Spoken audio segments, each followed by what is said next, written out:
Y'all, they're not being honest about what's happening in LA. And let me tell you why that matters.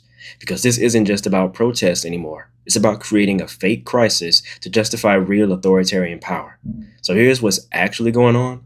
Okay, ICE did conduct raids across parts of LA this past weekend, and yes, people protested, but major outlets and right wing accounts have been spreading straight up lies, painting LA like it's the Hurt Locker. One viral post claimed that ICE raided a kid's graduation and parents abandoned their children in fear. The school district investigated it and never happened. Another post showed police cars on fire, claiming it was LA under siege. Y'all, that video was from 2020, not this week. But that didn't stop Ted Cruz and James Woods from blasting it to millions online like it's breaking news. Then there's the talk about ICE staying in hotels and questioning staff. Pasadena officials say agents were in the area, but they weren't interrogating workers. People assumed federal vehicles equals active raids. That assumption spiraled. So what's really happening? Well, Trump is using this disinfo storm to paint LA as a war zone so he can send in troops and maybe even lay the groundwork for martial law. He's already deployed 2,000 National Guard troops without the governor's consent, as well as the Marines.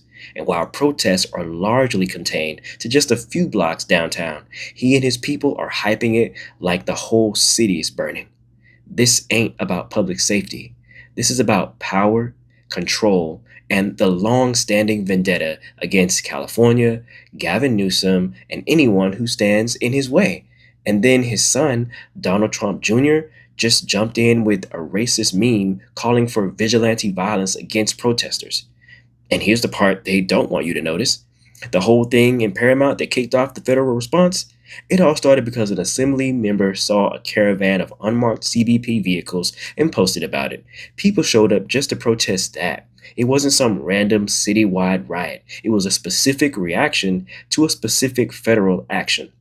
But by twisting that, by adding in fake stories and old videos, they create a pretext. They're manufacturing a crisis to justify a military response in an American city. And now Republicans in Congress are using this crisis to win over the holdouts of their big, beautiful bill, which, if it is passed, it will allow ICE raids to become way more common.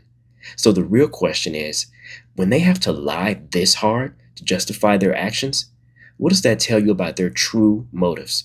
Are they trying to restore order, or are they just trying to provoke a bigger conflict? What do y'all think?